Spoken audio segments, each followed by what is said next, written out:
Hola, ¿cómo están? Muchas gracias, Mariano, por la presentación y muchísimas gracias por la invitación también a Territorio Digital. Muchas gracias por estar aquí. Mi nombre es Paulina Donoso, yo soy directora de la Universidad Internacional del Ecuador y quería hablar con ustedes ahora sobre el guión inmersivo. También dando un saludo también a todos los que se conectaban desde otros países, especialmente a la gente que me dijo que se iba a conectar ahora desde el Perú, que estaban desde muy temprano levantados y que iban a ver esta conferencia, que no les dé sueño, que no se duerman. Vamos a hacerle súper divertido. Eh, bueno, les voy a compartir una presentación ahora que tenía para enseñarles un poco sobre lo que les tenía preparado el día de hoy. Pues bueno, voy a compartirles un poquito del trabajo que he venido realizando sobre guiones inmersivos que he estado haciendo, he estado trabajando últimamente en, bastante sobre temas de escritura de guión. eh, entonces, lo vamos a realizar ahora. Les voy a enseñar un poco sobre lo que hemos estado eh, trabajando durante los últimos años. Temas de cómo se escriben los guiones inmersivos, que es bastante diferente a, la manera en la que se escriben normalmente los guiones. Por ejemplo, en guiones inmersivos, no pensar tanto en la escritura de los guiones desde lo clásico o los guiones mucho pensados en planos, y la forma en la que se escriben son totalmente diferentes. Entonces, vamos a presentar un poco de la forma en la que se cuentan estas historias, ¿no? Y hablar un poco desde la forma en la que la escritura de guiones últimamente habla desde la forma de escribir desde el usuario. Vamos a ir viendo también un poco sobre cómo hemos ido desarrollando desde los guiones, el pensamiento clásico de los guiones, la estructura clásica de los guiones, hasta cómo nos hemos ido desarrollando hasta ahora esta forma nueva de escribir. Entonces, vamos a ir viendo. Voy a ver si es que no tengo problemas técnicos de compartirles la pantalla y eso. Y vamos a ver.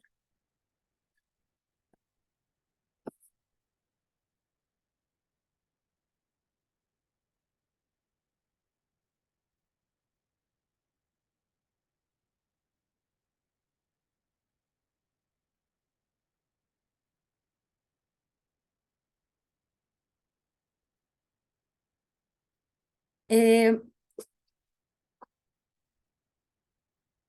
Hablando un poco de cómo se escribía o cómo se escribía el guión clásico, aquí les puse una figura de Aristóteles, porque el guión clásico era el guión aristotélico que se utilizaba mucho en las cuestiones de teatro.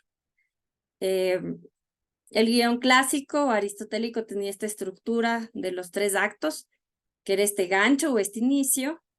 Luego venía la parte del desenlace que te llevaba la parte del clímax, y luego te llevaba a un desenlace en la historia. Entonces, un poco se escribía con una estructura, además, sumamente dramática, una estructura tipo conflictual, una estructura en donde había muchísimas plots, muchísimos giros, muchas cosas que hacía que el espectador esté todo el tiempo atento a lo que sucedía enfrente de, de él, ¿no? O sea, estaban muchísimos personajes construidos, estos personajes tenían conflictos internos, estos personajes tenían conflictos entre ellos, había siempre una persona que era el protagonista, una persona que era el antagonista, y estas personas siempre estaban en continuo conflicto, y habían estas batallas entre estos personajes que hacía que el espectador todo el tiempo esté mirando a ver qué es lo que va a pasar, ¿no? ¿Qué es lo siguiente que va a pasar? ¿A quién le va a pasar algo? Y esa estructura se ha mantenido durante muchísimos años, porque a quien no le gusta ver una buena novela, a quien no le gusta ver una buena serie, a quien no le gusta estar siempre viendo estos conflictos o estas cosas que pasan, porque eso es parte del entretenimiento de la pantalla, ¿no? O sea, ver una buena serie que le lleve a entretenerse o a buscar algo diferente que te lleve a salir del día a día, de la rutina, ir al cine o prender la televisión y ver una serie o cualquier cosa que te saque de la monotonía diaria, ¿no? Entonces, estos 3 actos constituían este gancho que era lo que te enganchaba, ¿no? Dentro de la serie era lo que te enganchaba y decías, wow, esto quiero ver, porque hay algo súper interesante aquí. Este punto de giro, que era lo que hacía que este personaje nunca vuelva a ser el mismo. O sea, algo le pasaba, qué sé yo, salía del trabajo, cruzaba la calle, pasaba un carro, le metían en el carro, le secuestraban y ya había un punto de giro, ¿no? Ese personaje no volvía a ser igual.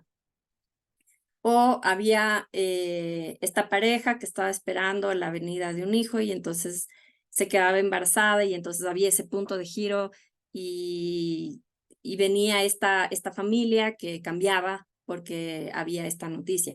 O, por ejemplo, esa persona que se muere dentro de los primeros minutos de la serie y entonces ya hay todo un cambio, ¿no? O sea, siempre hay ese punto de giro hace que toda la historia cambie.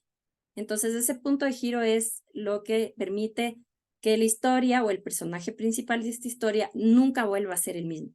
Y entonces hace que la gente que está viendo esta serie o esta película ya enseguida se quede enganchada. Y este clímax, que era el punto máximo, máximo de acción dentro de la serie, la película o lo que estemos viendo, que es la parte donde dices, no, y ahora se va a descubrir quién es el asesino, o dices, no, y ahora vamos a ver qué es lo que va a pasar y todo. Entonces hay esta tensión súper fuerte dentro de la historia, que es el clímax, que es el punto máximo, máximo de acción, donde todos están al borde del infarto, cuando es serie de terror peor, es como ya, sáquenme de aquí porque me voy a morir.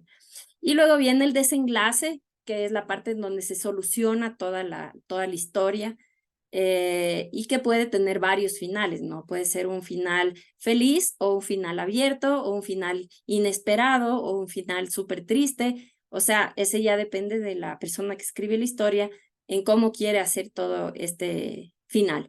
Pero siempre, siempre, siempre en un guión aristotélico, todo va dirigido por la tragedia. Siempre es todo trágico, todo tiene que haber salido mal o todo tiene que ir siempre dirigido por la tragedia, ¿no? Y esta es un guión bastante adoptado hasta el día de hoy por la típica forma de escribir guiones latinoamericanos. En la historia del cine, la ficción tenía estos géneros primitivos y uno de los géneros primitivos que tuvo, o el primer género que se dio, fue el documental, que fue el invento de estas máquinas donde se hacía la fotografía en movimiento y esta fotografía en movimiento documentaba cosas que sucedían. Es decir, se inventaron estas máquinas que bueno, se generaba, o sea, la fotografía, varios fotogramas a cierta velocidad simulaban esta sensación de movimiento, que es lo que hasta ahora sucede. Y eso, las primeras películas que existían eran de cine documental. Y claro, obviamente, esta primera de Georges Méliès, que es la llegada del hombre a la luna. Después voy a explicar por qué este principio de la historia del cine o por qué este principio de esta estructura del guión clásico tiene mucho que ver con el VR. Y les voy a explicar por qué después. Y estos géneros primitivos o estas partes primitivas de la historia del cine se relacionan mucho con lo que ahora conocemos con la escritura de los guiones inmersivos. Y entonces estos géneros de ficción primitivos y estos géneros de primeros documentales eran estas historias de básicamente documentar lo que pasaba, como la salida de los obreros de la estación, la llegada al primer tren, y cosas que eran más experimentos del uso de estas nuevas tecnologías para hacer los fotogramas en movimiento. Y entonces ahí vienen estos dispositivos que además, curiosamente, luego se convierten las mismas bases en lo que ahora conocemos como estos nuevos dispositivos de los que vamos a hablar después. El cine viene de estos dispositivos, que es el kinetoscopio y el cinematógrafo. El kinetoscopio era este invento de Thomas Alva Edison, que era este invento individual, en donde se veía por esta mirilla individualmente, esta de aquí, se podía ver una película que era la proyección de varios fotogramas o fotografías que daban esta sensación de movimiento. Aquí, como verán, solo un individuo podía mirar por esta mirilla este movimiento que se daba en este aparato. Y el cinematógrafo, que fue inventado por los hermanos Lumière, que en cambio democratizaba esto en una sala de cine y que podía proyectarse a varias personas en un mismo lugar, en una pared, que varias personas podían ver lo que se proyectaba estas imágenes en movimiento.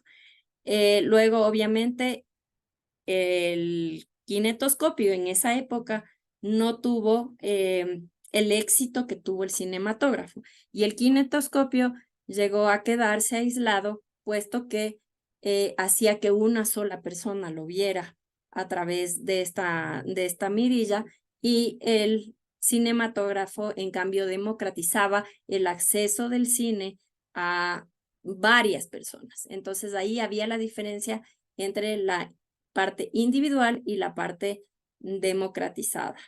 Luego hubo ya pues el cine en todo su apogeo, las salas de cine, y estos ya pasaron de ser inventos a ser industria, y la industria ya generaba pues capital económico, en donde ya iban creciendo los intereses económicos, y ya existían muchísimas más cosas detrás de todo esto.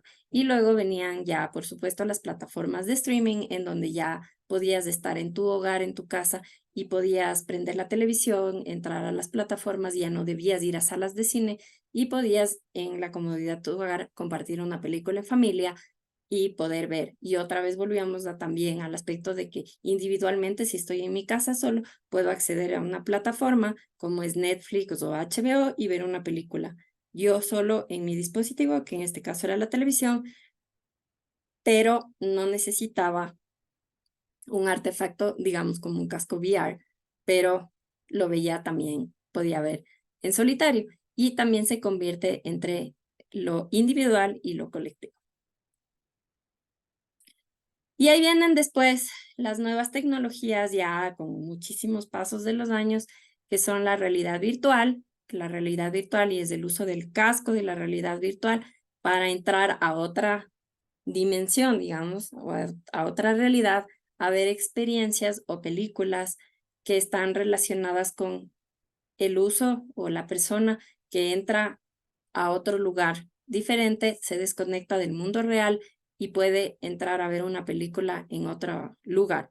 La realidad aumentada, que es el uso de un dispositivo para ver una realidad que está a través de este dispositivo aumentada en algún sentido, como en 3D, o puede ser utilizando un dispositivo, tú le colocas en algún lugar y ves algo que te aumente esa realidad. Los videojuegos que todos podemos conocer, que es con una consola, en estos videojuegos puedes entrar a jugar videojuegos en 3D o también utilizar la realidad virtual para jugar videojuegos. Las realidades inmersivas, que también ahora están bastante de moda, que vas a una sala y ahora te proyectan en lugares enteros como tipo peceras, y empiezas a ver realidades inmersivas donde estás viendo cosas en el techo o a los lados, pero estás dentro de una sala.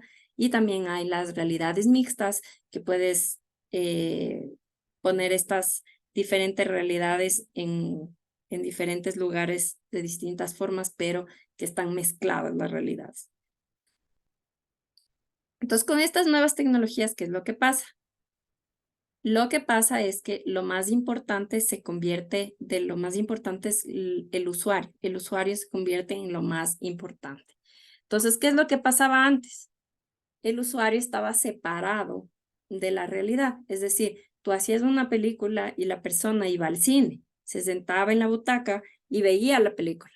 O estás en tu casa, prendes la televisión y estás separado, ¿no es cierto? Y ves el cine o ves la pantalla de la televisión y estás viendo la película, pero tú estás acostado en tu cama o estás sentado en una silla y estás viendo la película, pero no eres parte de eso. En cambio, ¿qué es lo que sucede cuando es una realidad inmersiva?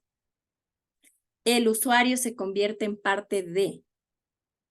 Entonces, cuando tú escribes un guión para una realidad inmersiva, el usuario ya no es alguien externo.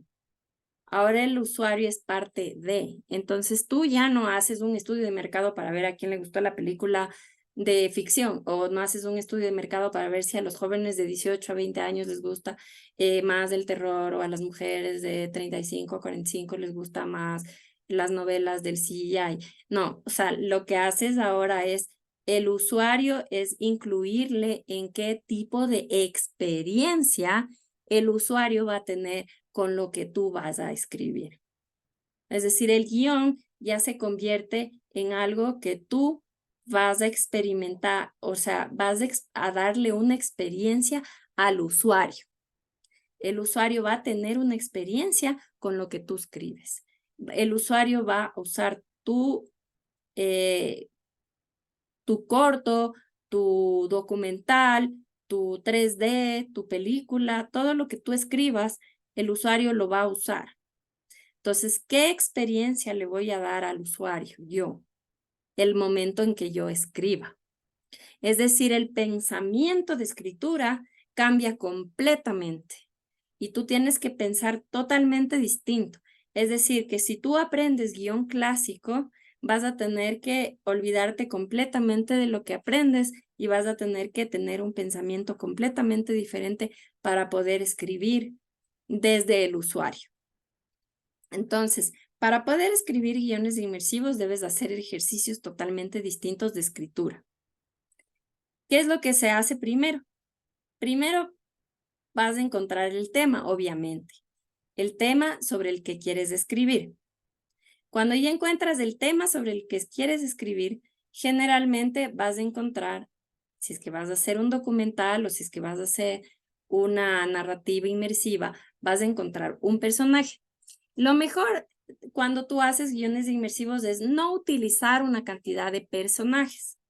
¿Por qué? Porque mientras más personajes utilices en un guión inmersivo, se va a complicar mucho más la experiencia. Tomando en cuenta que el usuario ya es un personaje. Porque el usuario va a interactuar dentro de tu experiencia. Es decir, que tú tomas en cuenta que la persona que va a utilizar un casco o la persona que va a utilizar el control de tu experiencia ya es un personaje. Entonces, desde esa perspectiva, además, ese personaje, ese usuario, se vuelve en alguien impredecible. Tú no puedes saber exactamente hacia dónde se va a mover o qué es lo que va a hacer. Puedes guiarle, sí, dentro de la experiencia, hasta dónde puede moverse o cuáles van a ser los límites en los cuales tú dentro de la experiencia vas a permitir que el usuario se mueva o qué es lo que puede o no puede hacer. Pero el usuario en sí, dentro de la experiencia, sí es un poco impredecible. Ahora puedes limitarle, como digo, pero es impredecible. Y el usuario en sí es un personaje. Entonces, desde ahí, ya la forma de contar la historia cambia. ¿Cómo cambia? Narras desde la experiencia del usuario y debes buscar impactar con historias distintas. ¿Por qué? Porque la historia ya no es vista desde afuera. Ahora la historia es vista desde adentro. Por lo tanto, la forma en la que vas a contar esa historia se vuelve completamente distinta. Tienes que buscar una historia que impacte y tienes que buscar una historia en la que el usuario tenga una parte de interacción. Es decir, que además de que vas a contar la historia y además de que tienes un personaje, tienes que además pensar en qué interacción va a hacer el usuario. A veces, dentro de la realidad virtual o dentro de las experiencias inmersivas, hay experiencias que también son válidas en las que dices el usuario va a ser un espectador. Yo solo quiero que el usuario vea. Entonces, generalmente esas experiencias son aún más complicadas porque tienes que hacerle mucho más impactantes para que el usuario, al momento de ponerse el casco, se quede contigo durante toda esa experiencia. ¿Por qué? Porque el momento en que se saque el casco probablemente va a decir, estuvo chévere, pero no hizo nada. Entonces, debería ser algo como una concientización, y eso sí sirve en una campaña de concientización en que el usuario pueda entrar a tu experiencia y ver algo que sea lo suficientemente impactante como para que él salga y pueda tener una reflexión sobre lo que vio.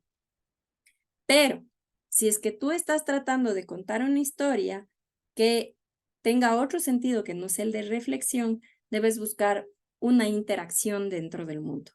Algo tiene que hacer ese usuario. Algo le tienes que dar a ese usuario para que pueda hacer. Algo le tienes que hacer a ese usuario para que pueda interactuar. De lo contrario, puede volverse aburrida, puede volverse monótona y entonces el usuario se va a sacar el casco y va a decir, bueno, bonito, pero no hice nada. Entonces ahí es súper importante buscar esa historia que va a impactar. Y la historia depende de la plataforma. Esta es una historia a mí que me gusta muchísimo. Es una historia de Australia que trabajamos con Jean Paul. Y esta historia es de Distill Immersive. Es una historia que se llama The Stories We Keep, que era como la segunda parte de un proyecto lindísimo. Y esta historia, por ejemplo, es una historia para una plataforma, era una historia para una plataforma inmersiva. Entonces, cada uno de estos personajes hablaba sobre qué era lo que a esa persona le gustaba o qué era lo que esa persona hacía antes de migrar. Y después de la migración, qué era la historia o qué era lo que le tocó hacer para mantener a su familia. Y esas historias que se guardaba eran las historias de qué le había gustado hacer antes de migrar. Y qué extrañaba de su vida anterior. Y muchas de esas personas que habían sacrificado por su familia, ¿no? O sea, por decir, bueno, en mi país no había trabajo. A mí me gustaba hacer fotografía, yo era un diseñador. En una empresa me encantaba diseñar y realmente tuve que emigrar y ahora soy guardia de seguridad en otro país. Gano ahora para poder dar de comer a mi familia, pero me sacrifiqué por mi familia y no me arrepiento. Pero si es que me dieran una cámara, me encantaría hacer fotografía. Entonces, esto es una realidad inmersiva, es en un lugar muy grande en donde tienes proyectadas estas imágenes de estas personas. Y cuando tú entras, tiene un software específico, es con realidad aumentada, tienes dispositivos móviles en los que tú puedes acercarte y escoger cuál es la historia que quieres que te cuenten. Y el momento que escoges, la persona que esté en la pantalla se va a levantar de la pantalla y va a contar tu historia que tú puedes escuchar en el dispositivo móvil. Entonces es un proyecto lindísimo, pero es un proyecto inmersivo. Entonces esto es una mezcla de con realidad aumentada y las historias son filmadas y esto es proyectado. Entonces, la historia también depende en la plataforma en la que se va a pasar. Entonces, por ejemplo, estas historias sí podían ser filmadas para pasarlas proyectadas y eran unas historias biográficas. Se podían contar a través de filmaciones y te contaban, por ejemplo, su vida, pero son unas historias de migración. Entonces tenías que contarlas de una manera distinta, que es lo que las personas decían.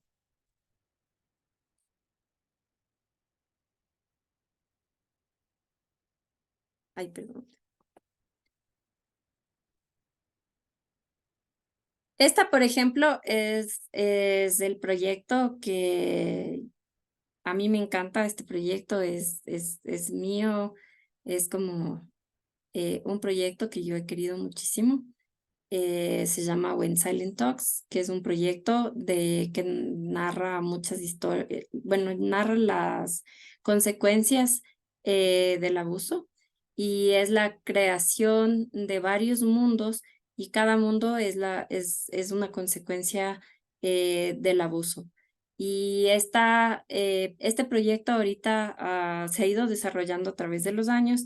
Es de hecho con un artista argentino, Hernán Ricaldoni, y ahorita está en la etapa de ya terminamos el storyboard y esta historia ahorita ha avanzado en el storyboard.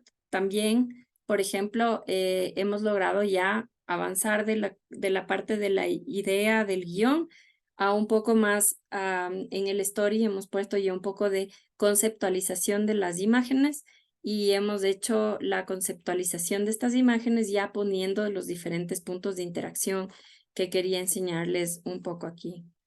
Tiene varios mundos. Cada mundo representa a una consecuencia psicológica del abuso. Entonces, por ejemplo, en este caso nosotros hicimos el mundo del miedo. En este mundo queríamos que el usuario sienta miedo. Este mundo está lleno de interacción y en la interacción se puede ayudar a una mujer. Este mundo el usuario experimenta fuertes sentimientos de frustración. Entonces, este mundo, por ejemplo, comienza en un bosque oscuro, aterrador. El usuario escucha sonidos espeluznantes. Entonces, queríamos hacer que el bosque se vea muy feo, muy oscuro, y que el usuario empiece a escuchar estos sonidos feísimos. El usuario va a caminar. Este proyecto sí es un proyecto de realidad virtual, es decir, el usuario se va a desconectar del mundo real y va a entrar a este mundo y va a estar inmerso totalmente, es decir, se va a trasladar a este mundo completamente. No es realidad aumentada como era el otro proyecto en el que el usuario está en un espacio.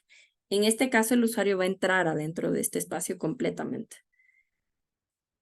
El usuario va a escuchar los sonidos de una mujer llorando y hay esta mujer que va a estar sentada en una roca y está cubierta el rostro con las manos y solo se puede ver este leve rayo de luz. Entonces esta mujer está sentada ahí y el usuario va a estar escuchándole y se va a acercar hacia donde esté.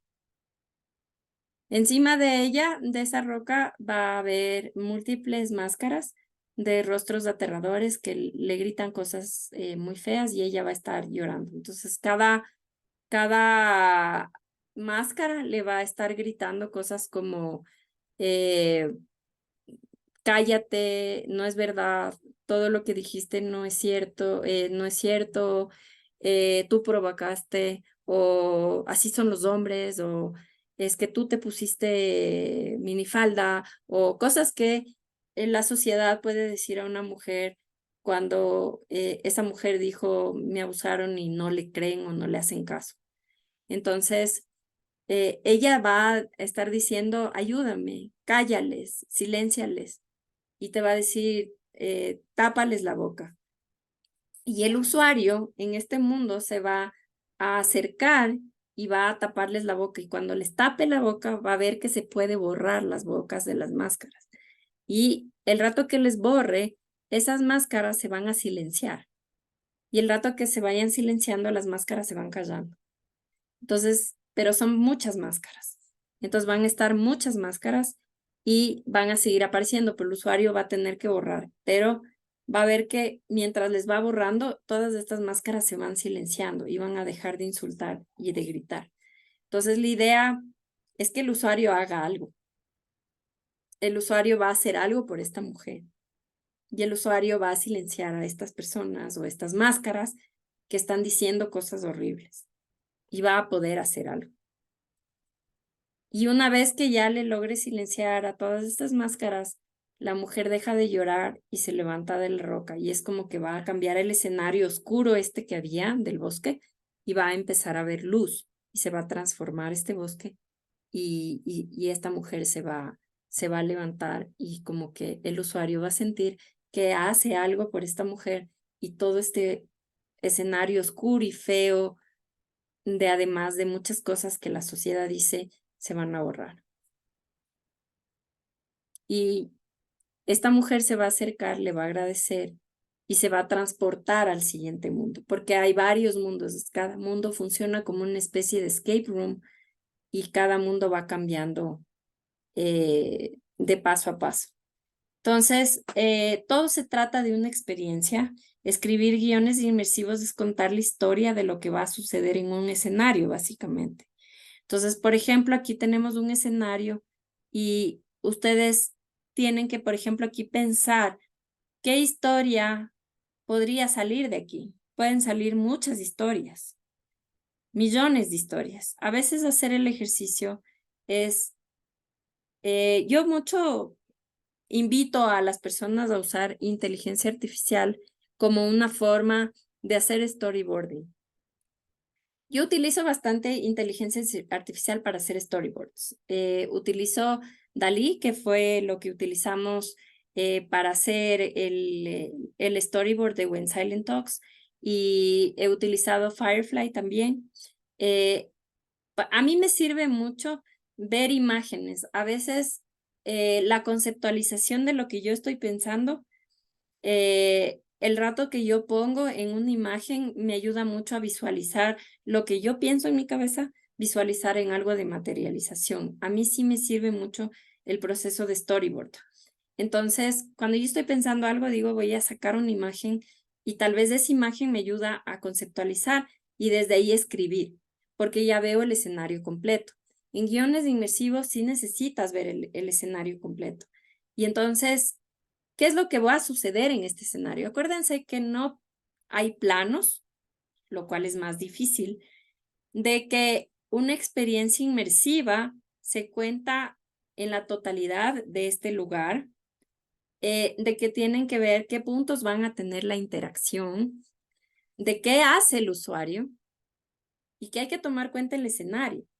Entonces, por ejemplo, si yo voy aquí y yo voy a decir, hay este bosque iluminado en la noche con la luna y quiero que vaya una embarcación en la mitad, quiero que el usuario se siente ahí porque va a navegar y navegando va a buscar al otro lado hay un fuego y este fuego es el fuego eterno de la luz para encontrar algo. Entonces, tengo que empezar a imaginarme qué es lo que va a hacer. Muchas veces a mí me sirve también el ejercicio de sentarse con los ojos vendados, como que estuvieran en el VR, y tratar de imaginar la forma en la que el usuario va a hacer la historia. Entonces, si es la idea es hacer la historia impactante, ¿qué historia impactante voy a tener? ¿Qué voy a contar? ¿Sobre qué voy a hablar? Y entonces sobre eso, empezar a buscar diferentes herramientas que me sirvan a visualizar esto. Y a veces es súper importante, o yo les recomiendo hacer el ejercicio de buscar estas imágenes de inteligencia artificial que les puede servir para visualizar este storyboard. Y el storyboard, empezar a verlo como mi escenario, ¿no? Mi escenario grande, y desde este escenario ir conceptualizando mi historia. Muchas historias de documental también me sirve hacer el storyboard. yo quiero hablar de la historia de esta persona que vive en los barrios pobres o que vive en un barrio marginal, y quiero hablar sobre, por ejemplo, que está viviendo debajo de un puente, vive debajo de un puente, vive en extrema miseria, y esa persona está todo el tiempo drogándose para no sentir frío, por ejemplo. Y esta persona está viviendo en los semáforos pidiendo que le regalen comida. Y yo quiero acercarme, de alguna manera, hacerle una entrevista a esa persona porque quiero saber qué es lo que está pasando. Pero la persona vive fuera de la realidad. Entonces, a veces ese proceso me ayuda a irme acercando. Tal vez le tengo que seguir a esa persona varios días para ver qué hace, cómo vive, a ver qué tan asequible es esa persona, a ver si es que está dentro de algún tipo de realidad en la que me podría yo acercar. Tal vez sería hacerle una entrevista a esa persona, tal vez sería una, un documental que le tengo que grabar de lejos, tal vez quiero contar una historia en locución en off de lo que veo. O sea, hay miles de cosas en las que yo tengo que planificar antes de grabar. Es muchísimo o es muy, muy, muy importante hacer una planificación previa a la grabación, grabar en 360, grabar en inmersivo. Si es que van a hacer documental, es súper difícil ir sin planificar, porque el 360 es complejo. No puedes acercarte a la cámara porque se deforma, no puedes utilizar luces, tiene que haber un espacio súper limpio en el 360, tienes que planificar desde qué se ve arriba, qué se ve abajo, qué se ve a los lados, qué interacciones hay. O sea, es súper complejo.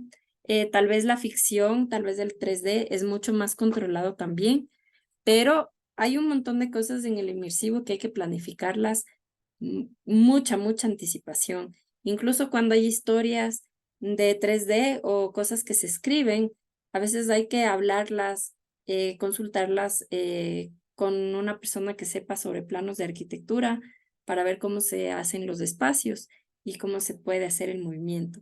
Pero siempre hay que ver qué historia quiero contar, qué tan impactante va a ser mi historia, sobre qué voy a hablar. Entonces, siempre es importante para escribir el guión saber qué es lo que va a suceder, cuáles son los puntos de interacción y qué va a hacer el usuario. Así como escribíamos una escenografía donde había locución, personaje y acción, aquí es qué sucede, dónde se interactúa y qué hace el usuario. Entonces, cambia desde la concepción de la escena, cambia toda la forma en la que voy a contar la historia. Y en este caso no existen planos, no hay cómo hacer los cortes de plano. Y eso nos lleva a volver a la primera parte de Aristóteles, en la que vamos a pensar un poco más sobre lo que era el teatro griego y pensar esto como que fuera el teatro griego, pero que el usuario es uno de los personajes de mi teatro griego. Y entonces ya no es una obra que se ve desde la butaca, sino es una obra que se vive desde el escenario. Y gracias a Adobe Firefly y Dalí, fuimos capaces de hacer también esta presentación. Así que utilicen las herramientas de inteligencia artificial. Y conectando con la primera parte de los inventos, como podrán darse cuenta, ahora el kinetoscopio se convirtió en las gafas de VR y el cinematógrafo seguirá siendo el cine que conocemos hasta ahora. Muchas gracias.